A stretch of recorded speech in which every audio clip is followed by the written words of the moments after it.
statistical, mathematical fact never has been down. has broken every single record. There is no asset that has come close. It's the only thing in the industry that was not touched, that was not hacked, and it never fails doing what it promised in 2009. It's never What's failed. the best performing asset the world has ever seen? And you'll find out that it's Bitcoin. Welcome, traders. Welcome, followers. Welcome, supporters. Welcome, non-supporters. Welcome to everyone. Welcome to haters. Welcome to all of you. I actually appreciate every single one of you. I know this might be somewhat of a surprise, but yes, I had a little bit of time and I'm going to spend the time with you, or at least for the very, very small number of you who actually show up for my spaces. I think I have the most unpopular attended, I have the most unpopular spaces on Twitter, which I think Elon still continues to want us to call X. And I know a lot of people are refusing to call it X, so I call it both Twitter X. I'll give him his props, but I think I have the most unpopular Twitter spaces on X, on Twitter, whatever you want to call it, but I don't care. I had a few minutes, had a little bit of time to speak to you, and I'm going to do it, God damn it. And I missed you. All right, guys. The first thing I wanted to do was actually tell all of the people who actually take time out of their lives to respond to some of my posts, to make comments. I wanted to extend a thank you and an appreciative verbal note to say that I love it. I really do. And I love having fun with all of the people who disagree with my points of view and my views on Bitcoin. And it is truly at some points during my day, it truly lights up my day just to have fun, especially with the haters, those who are Bitcoin haters, not necessarily haters of me, but Bitcoin haters, and those who have a very, very forceful view against Bitcoin. I just have the greatest time sometimes responding to you and reading your posts. So please don't stop that. Please continue. You're part of my entertainment on a daily basis, actually. Wow, it's raining. I'm here on this balcony in Fort Lauderdale, Florida. Who's in Fort Lauderdale, Florida? I actually just posted something on Twitter, on X, that I thought deserved some type of, I guess, extra nuance, for lack of a better phrase. I feel that this topic is so important that I did not want to let it go without adding some additional flesh to its bones, if you will. And I believe that the title of my live spaces here tonight, it's night for me. It might be afternoon or evening or morning for you, depending upon where you are piping in from the world at this particular point. But I think that the title sort of pinpoints what I want to talk about. That is, Bitcoin doesn't need our help. Guys, I'm telling you, Bitcoin doesn't need our help. Bitcoin doesn't need anyone's help.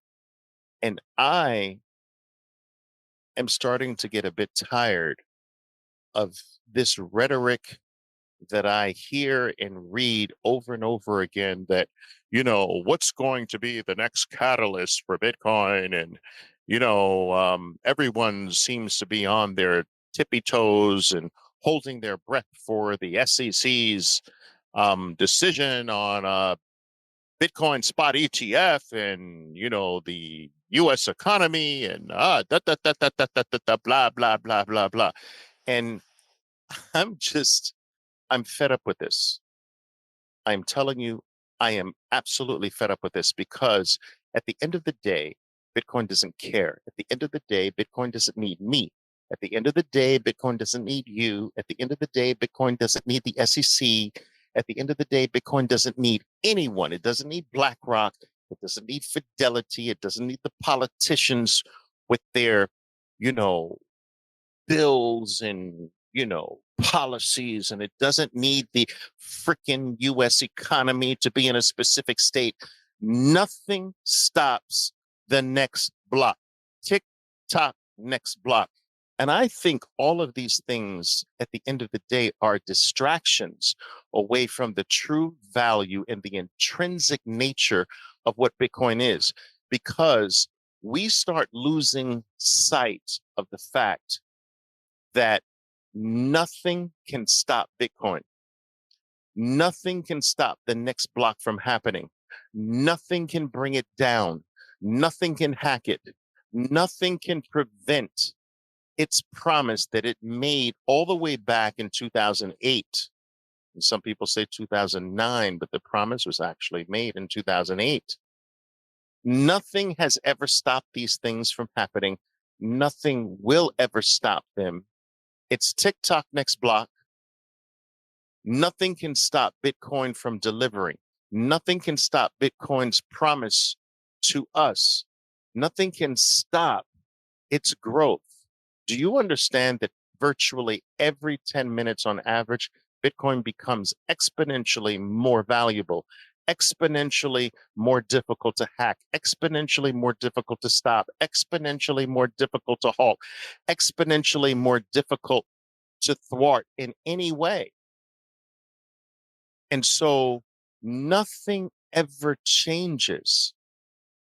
It doesn't matter who writes a FUD piece against Bitcoin. It doesn't matter who stands up on a podium to talk negatively about Bitcoin. It doesn't matter what head of a bank that gets on a financial program and FUDs Bitcoin.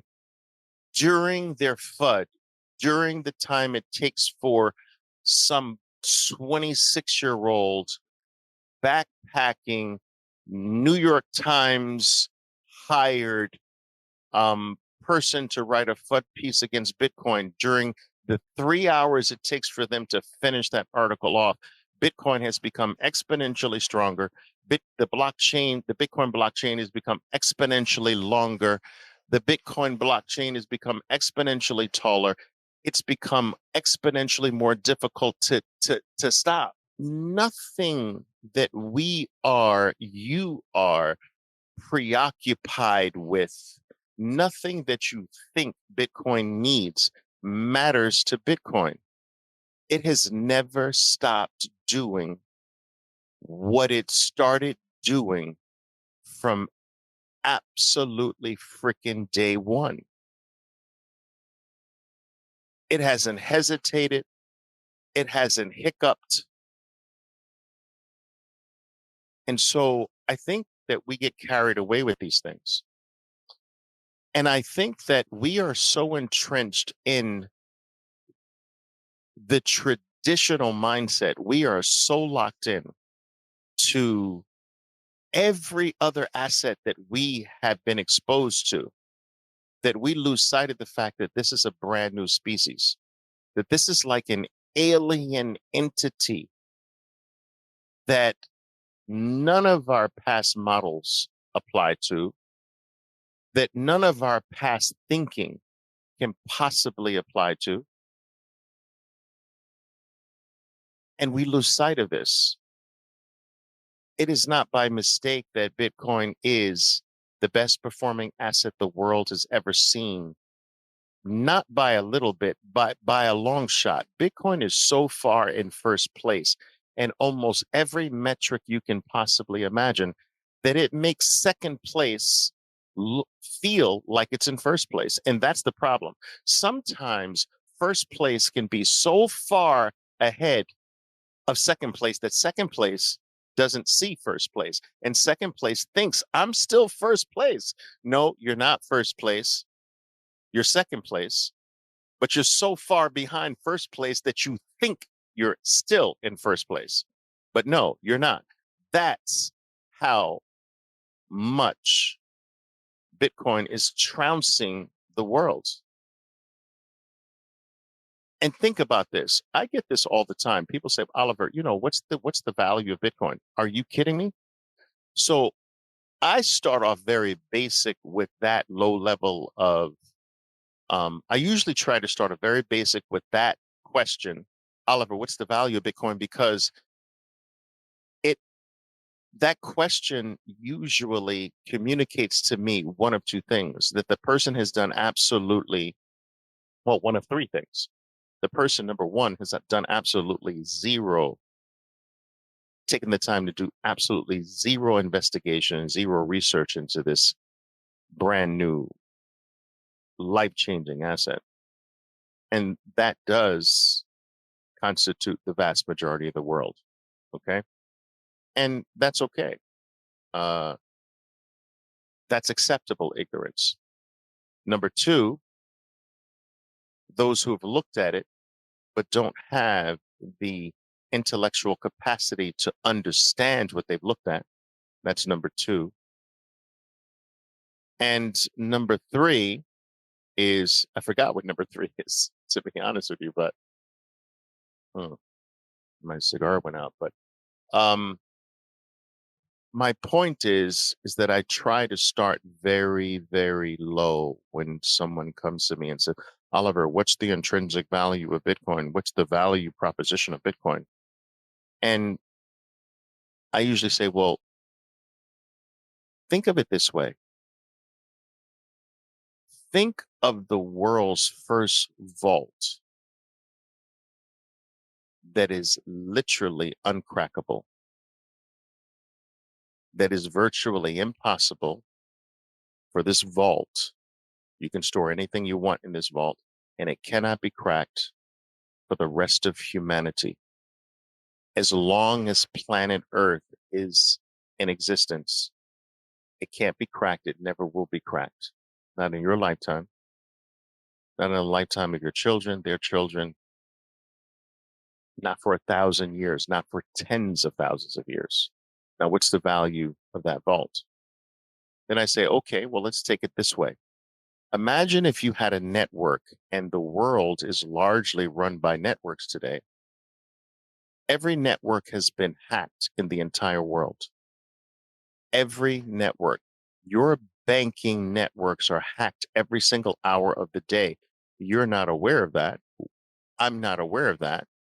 We're not made aware of that because a hacked bank account is just basically made whole again by fake money. But their hacked money is stolen every single hour, 24 hours a day, forever. Every single major corporation, every single government, every single division of every single government, every single nation state has been hacked. Every single computer of importance has been hacked in the world. Every network has been hacked in the world. The only network that has never been hacked in the world is Bitcoin. So think about this. What's the value of the only unhackable network on planet Earth? What would a Google pay for that if they had the ability to buy it? What would an Apple, what would an Amazon pay for a network that can't be hacked by human beings? What would that be worth? Because it's the only one that's never been hacked. It's the only one that can't be hacked. And some people say, well, Oliver, how can you say it can't ever be hacked? Because it can't. Because you haven't done enough investigation. You have not done enough study to understand that in order to stop or halt or even hack Bitcoin successfully, do you understand how much energy it would take? Because Bitcoin is not only a non-physical or non-analog item, it is also simultaneously tied to the physical world. And that's what makes it different from every single shitcoin out there. Shitcoins are only digital assets, but Bitcoin is a digital non-analog asset that is also tied to physical, real physics, physical, real world dynamics. And no other shitcoin can say that. And so because it's digital, but also physical in nature, because it's tied to physical physics and physical physics, the physical laws of physics, it needs energy. And so how much energy do you think it would take to halt Bitcoin, to thwart it, to interrupt it, to hack it? Guess how much? All of it. And when I tell people that, they're thrown back. What do you mean all of it? I mean all of it. It would take all of the energy, Oliver? Yes, all of it. All of the energy in the world. That means the energy from my computer, your cell phone, my cell phone, all the electricity running through your house, your vacation house, your family's houses, everything. Think of all of the computers in Russia, all of the computers and cell phones in Iran. Good luck getting access to those. Every single computer, every single cell phone, every single electric outlet, every single ounce of energy on planet Earth, and you still couldn't successfully pull off an attack. And on top of that, you would need 10 minutes. You would only have 10 minutes to do it. And so if you failed inside of a 10-minute period, all of your work is ruined. All of the money you spent is ruined. On top of all of the energy in the world, and on top of needing that, you would probably need virtually every chip that is free in the world. You'd need special miners that can't be built in an instant. It would take you years, if not decades, to get the appropriate amount of miners under your control. Dude, the point I'm trying to make is it just can't be stopped. At the end of the day, Bitcoin is 12 words at the end of the day. And how do you kill 12 words? How do you kill language? How do you kill or halt code, math? How do you eliminate the number 0?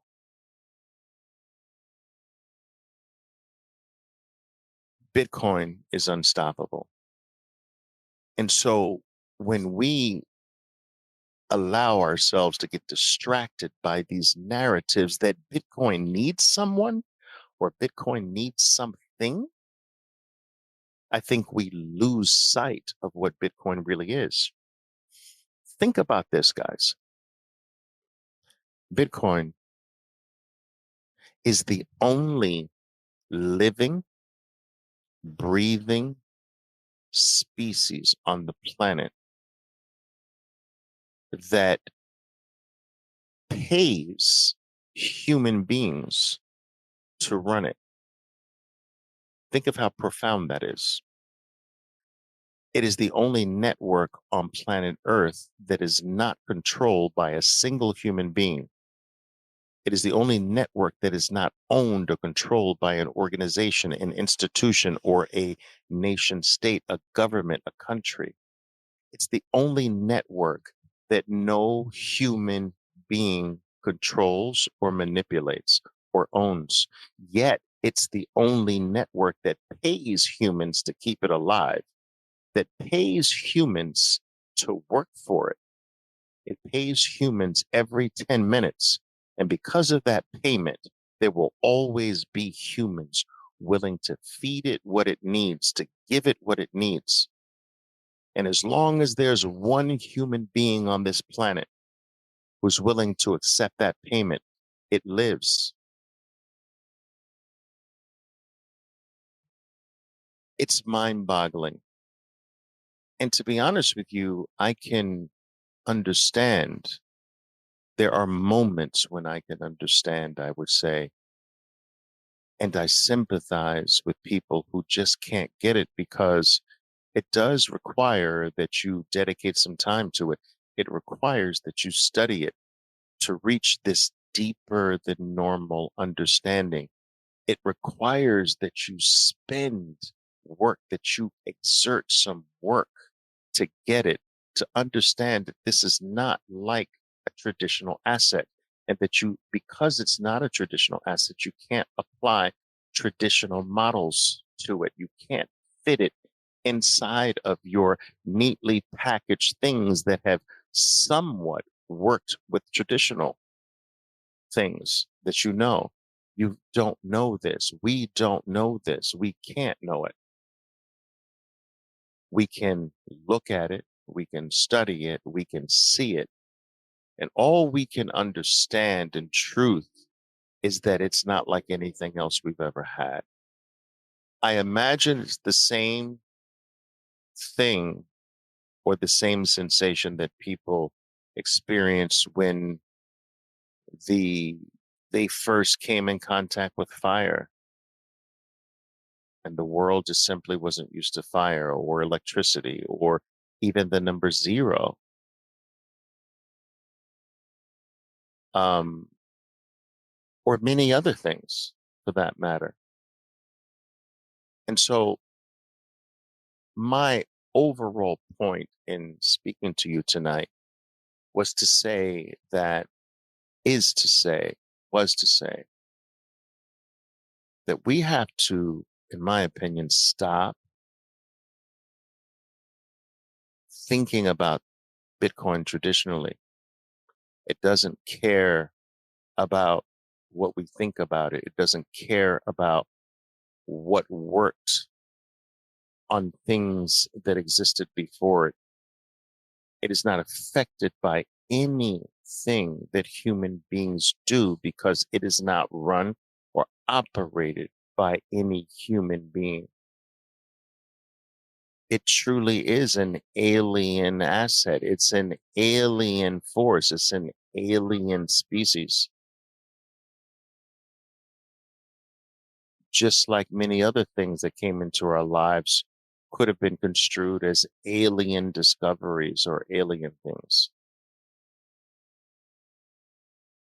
And we need to stop approaching it in the same fashion that we approach everything else. We need to stop these narratives where, well, wait a minute, what about the American or the US economy? It's going into a recession. It doesn't matter. Well, what about the Fed raising interest rates? Bitcoin's never existed during a hawkish Fed. It doesn't matter. Bitcoin's never existed during a rising interest rate environment. Doesn't matter. TikTok, next block, won't stop. You can't stop it. Fed can't stop it. American economy can't stop it. Every 10 minutes on average, a new block is going to happen. And this is largely, the fault largely lies, in my opinion, on the preoccupation with the US dollar denominated price of Bitcoin. And I have to be honest with you in telling you that has increasingly become less important to me. That it is not the US dollar denominated price of Bitcoin that's the most important thing to me now. It is my the amount of Bitcoin that I own this week higher than last week? Is the amount of Bitcoin that I have this month more than last month, this year more than last year? Because at the end of the day, when you preoccupy yourself with the US dollar denominated price of this special asset, you are placing the importance on the weak. You're placing the importance on the opinion of the weak about the strong. The dollar is the weak. The Argentinian peso is the weak. The Venezuelan bolivar is the weak. The Turkish lira is the weak. The Japanese yen is the weak. The European euro is the weak. Do you understand? When we look at this special item through the eyes of the weak, we place the importance on the opinion of the weak about the strong. That's backwards. We need to flip that and look at the weak through the eyes of the strong. And once you do that, there's an epiphany that happens. There's a fundamental shift in your view, your worldview. And once you see things from the eyes of Bitcoin versus the strong versus the eyes of everything else, which is the weak, there is no return. There is no going back. This is something that you can't see. The curtain is lifted forever. And you realize that my life now must be dedicated to earning the weak to flip into the strong, earning the weak and flip into the strong, working for the weak to flip into the strong. Because all of our lives we've been taught to work for the weak and save in the weak, to work for the weak, to dedicate our lives to the weak. But the weak is in the hands of someone else, is in the control of someone else. So for the first time, we have something that is not in the hands of anyone, but is available to everyone in the fairest possible fashion. And when you see this properly and when you see it clearly, you understand that this is what I need to be dedicating my effort to. And it's this subtle switch, this subtle change, this subtle epiphany that can never be undone once it occurs, once it happens. Everyone who argues with me or debates with me is still, in my opinion, locked into the world of seeing everything through the eyes of what we've been taught to look at the world through. We've been given a token. Some people have been given the Argentinian peso as the token to view the world through. Some people have been given the Mexican peso as the token to see the world through. Some people have been given the European euro to see the world through. We've all been given these glasses or these tokens through which we're supposed to see the world. And all of the glasses are dirty. All of the glasses are manipulated and controlled. But when you take those glasses off and you put a pair of glasses on that is not controlled by humans, that's not controlled by anyone, you start to see everything quite differently. And, you know, I actually hate sometimes to wax so philosophical because, Bitcoin's first, um, uh, I think its first case in terms of utility is as a sound money or as a sound store of value. And I believe that's its first use case. The same way chat was the internet's first use case. So we can't imagine what the use cases are for Bitcoin in the future. The same way no one back in 1994 could imagine voice over the internet, movies and music over the internet, all forms of communication over the internet, our lives over the internet. Um, we can't imagine what the future use cases of Bitcoin are, but its first use case is the biggest use case of all, which is a store of value, a sound money to put our life into, our savings into, our future into. A store of value is for the future, and our future has been taken from us by the elite, by the slave masters, by the powers that be. They control the store of value.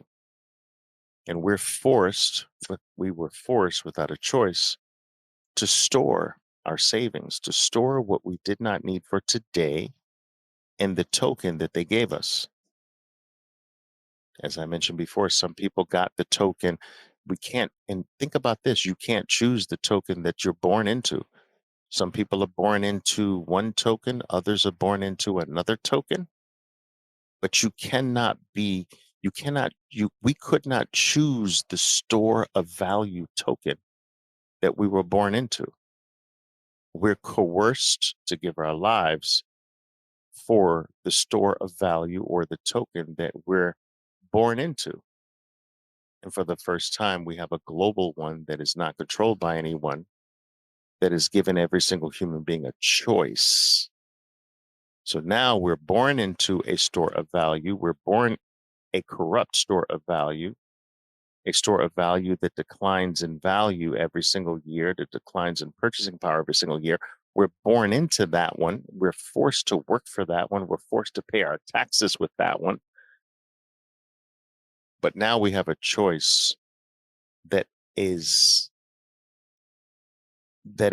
us right beside that one. And so now we may be forced to work for that one, but we can exchange that one for this new choice now that is not in the hands of anyone, that has never broken a promise, that is totally open and transparent and audible every 10 minutes. And so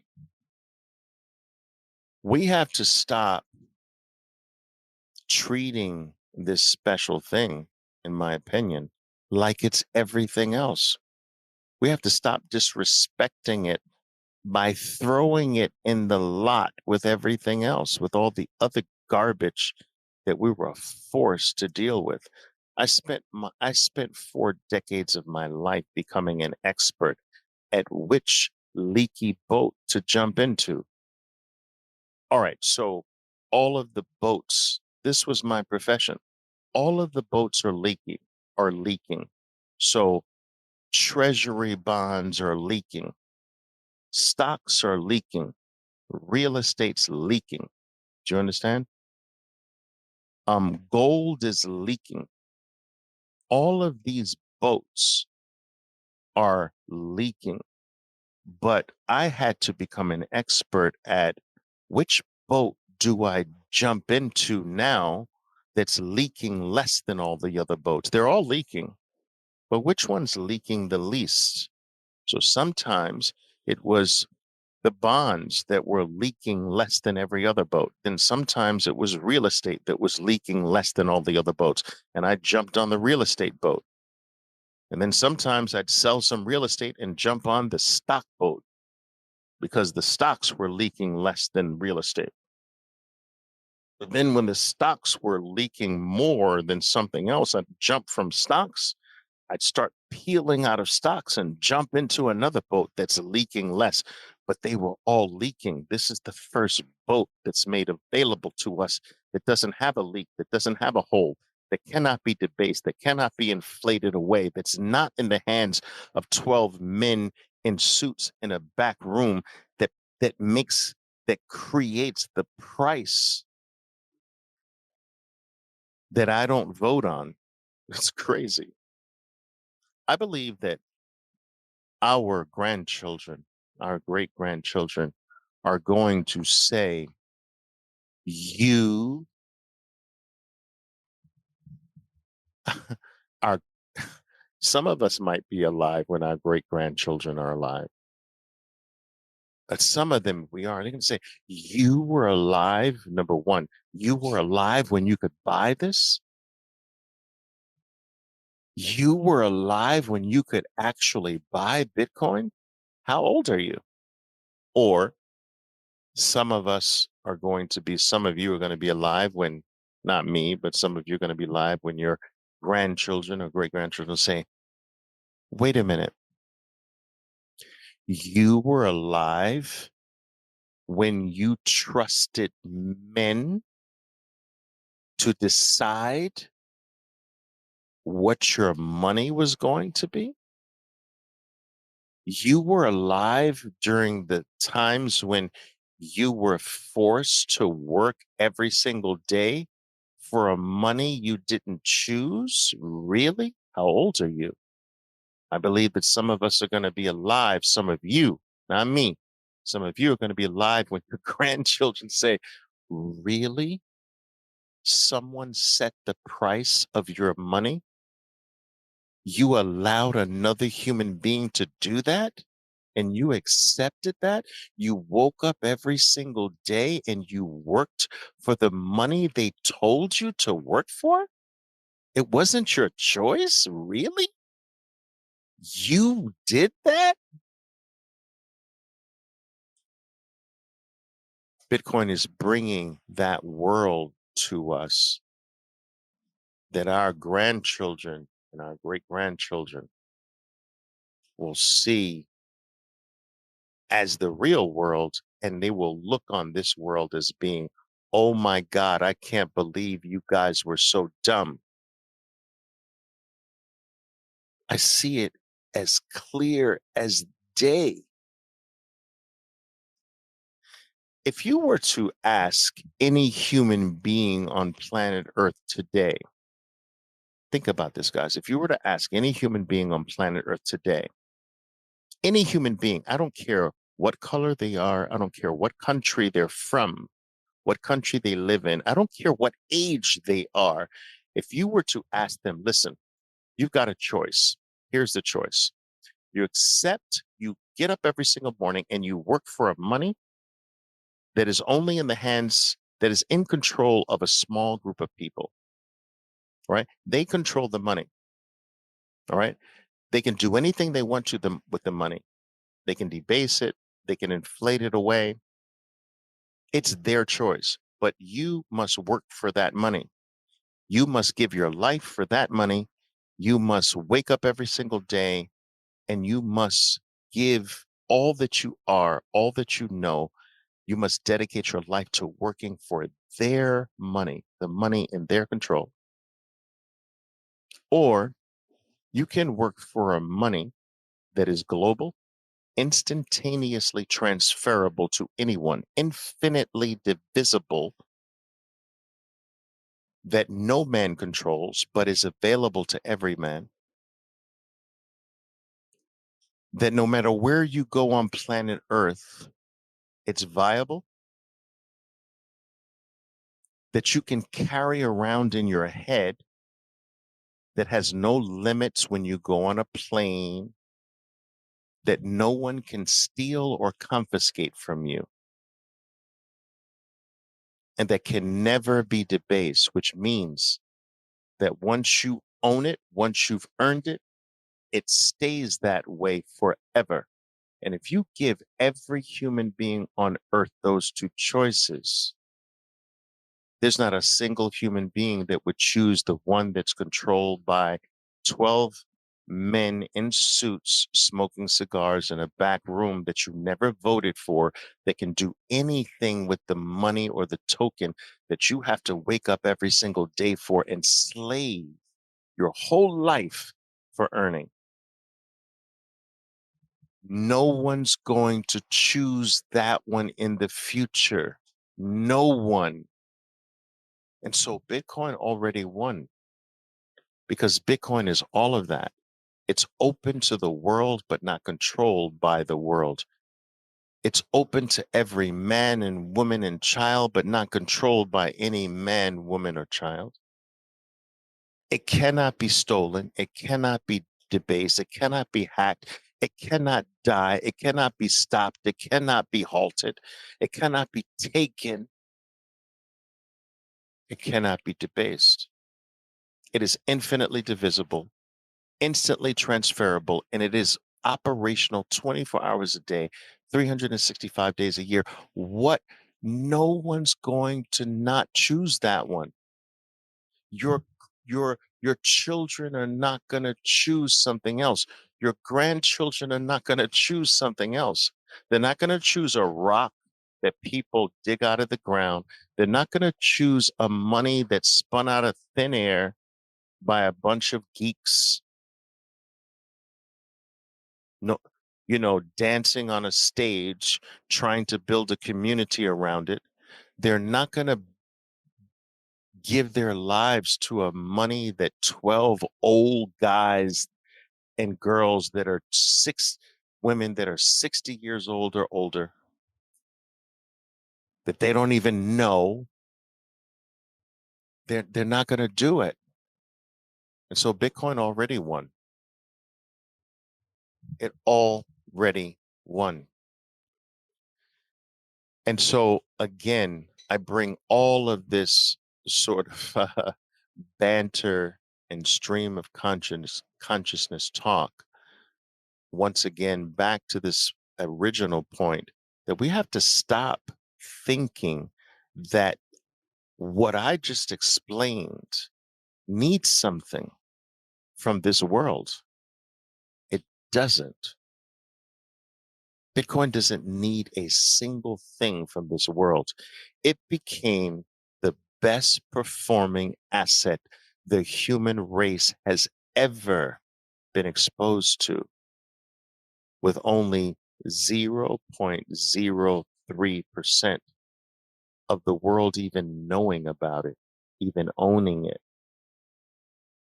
And I'm always saying this, imagine when it's at point 0.25% of the world, 0.2, 0.5% of the world, 1% of the world, 2% of the world, 10% of the world, 40% of the world, 0.0, get these numbers, 0.03. 0.1 is 1/10 of 1%. I'm not saying this. 0.03% of all the world holds Bitcoin.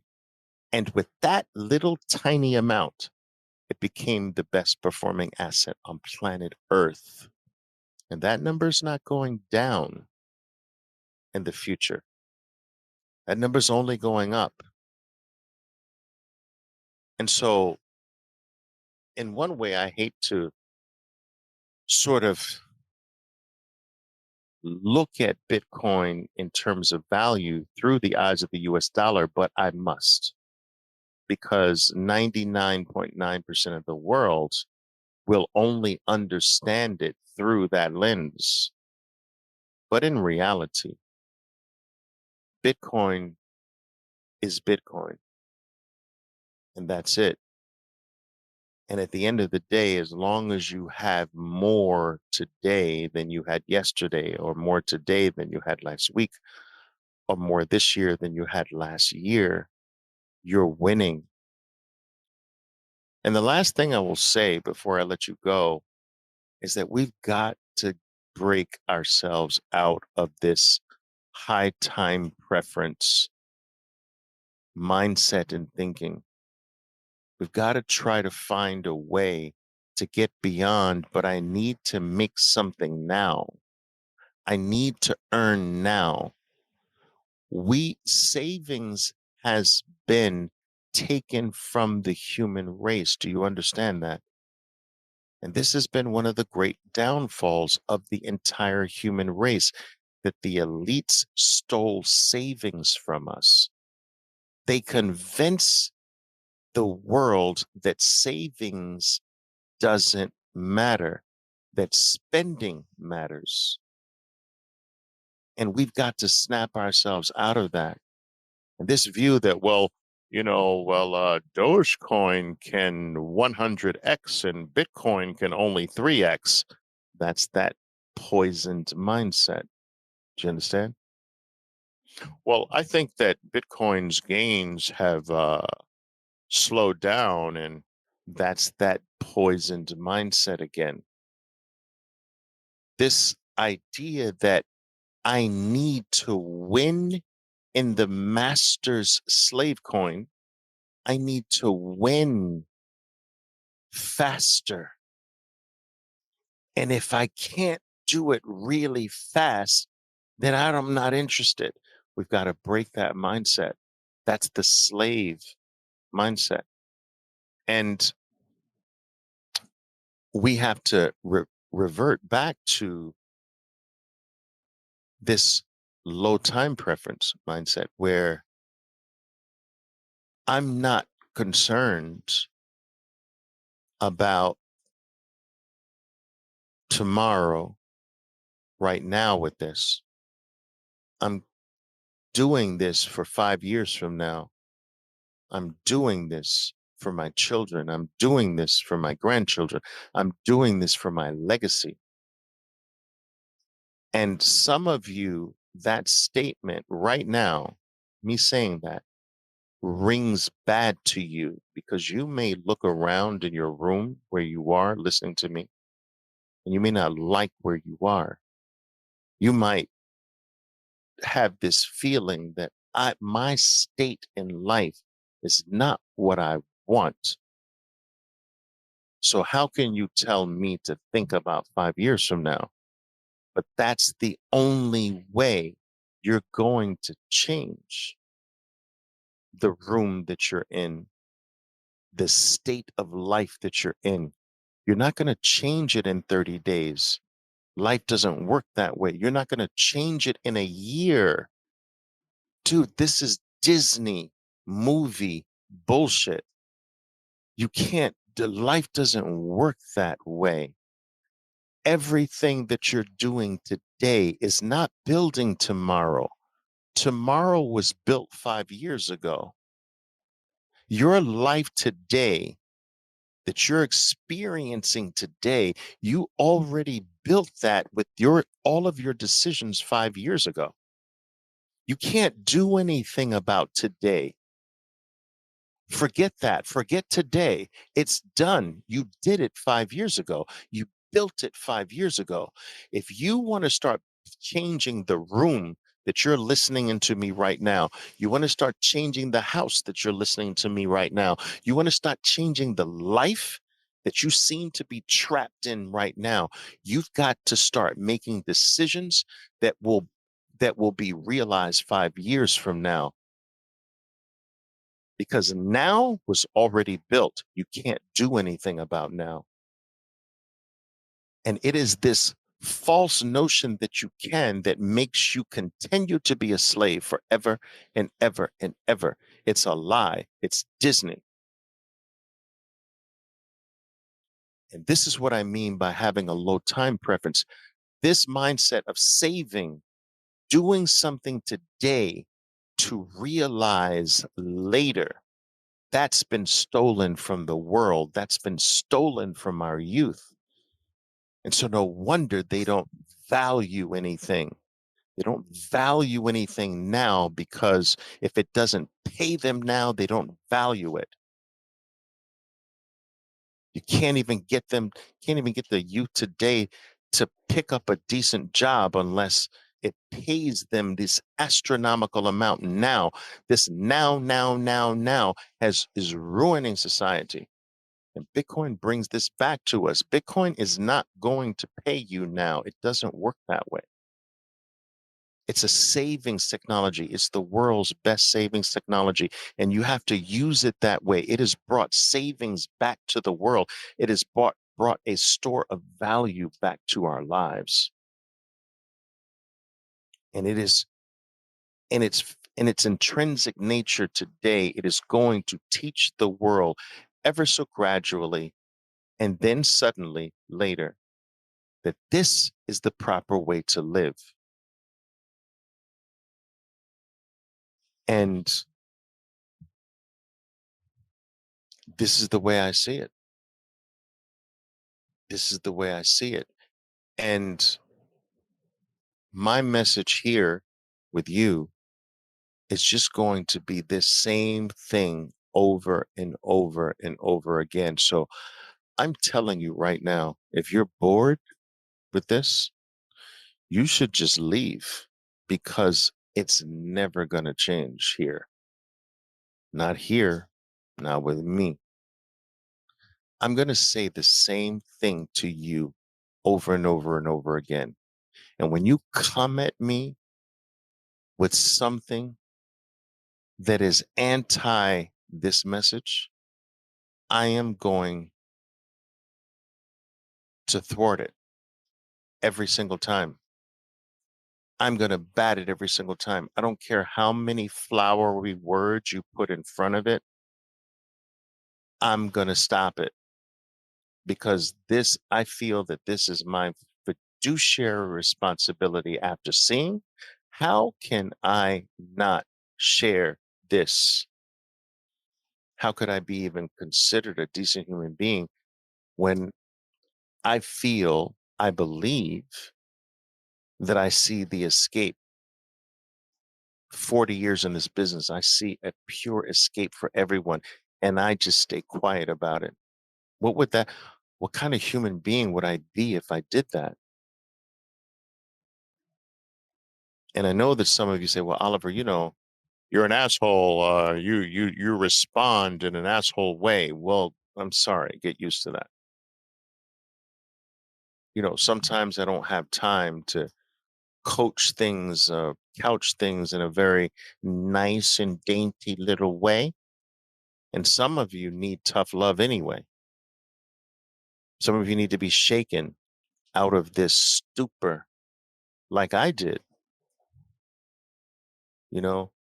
Um, it is not with bad intentions. It is not to try to embarrass you or to hurt you just for the sake of embarrassing or hurting you in any way. It is because I believe I see the light. And if I can force your head to see the light, I'm going to do it until you either see it or you say, I'm out of here. And that's okay too, you know? But anyway, guys, I just wanted to, I just felt that what I posted very recently, my last post, needed some extra context.